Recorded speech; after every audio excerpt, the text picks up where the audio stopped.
आप मेरे साथ अच्छा नहीं कर रहे दानियाल। क्यों? अब क्या किया मैंने? आप गुस्से में मुझे घर छोड़ के चले गए। मैंने फोन किया तो आपने लाइन काट दी।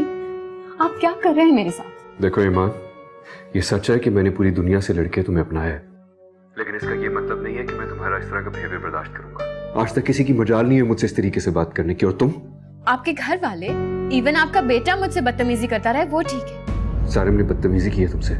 जी हाँ। और राबिया, वो तो उसे उकसाती रही, एक दफा भी उसे नहीं रोका। वो आंखों में आंखें डालकर मुझसे बदतमीजी करता रहा। ठीक है, मैं घर आके बात करता हूँ उससे। मैंने फैसला कर लिया, मैं अब इस घर में नहीं रहूंगी। आप मुझे अलग घर ले दें, वरना हमारे दरमियान यूं ही झगड़े होते रहेंगे और नौबत तलाक तक आ जाएगी। तलाक? जाहिर है आपके घर वाले तो यही चाहते हैं और जानबूझकर ऐसा माहौल बनाते हैं कि आप मुझसे खफा हो। ईमान, ऐसा कुछ नहीं हुआ, मैं आ रहा हूं।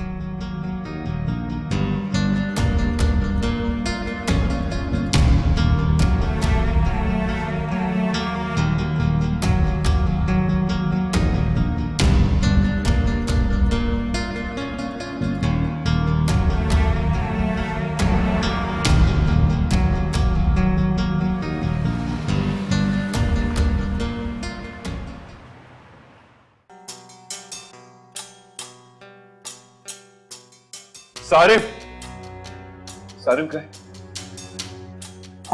वो अपने ट्यूटर से पढ़ रहा है। इतना सब बच्चा नहीं संभलता है तुमसे। अपनी जिद और नफरत में तुम उस बच्चे को बर्बाद कर रही हो। नहीं दानियाल, मैंने उसे कभी कुछ नहीं कहा, बल्कि उल्टा मैं उसे समझा रही होती हूँ। खाक समझाती हो तुम? अपना सामान पैक करो और निकलो यहां से।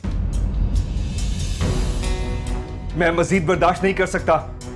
अपने भाई के घर जाके रहो, वहीं जाके सही साजिशें करना। तुमने इस घर से जो लेके जाना है लेके जाओ, लेकिन खुदा के लिए मेरी जान बख्श दो। अपने सामान के साथ मेरा सामान भी पैक कर दो। मैं भी तुम लोगों के साथ जाऊंगी। अभी फिर वही, मेरे मुकाबले में हम इन लोगों का साथ दे रही हैं। तुम्हारे गलत फैसलों में मैं तुम्हारा साथ नहीं दे सकती। जाओ, जाके सारिम को बुला कर ले आओ।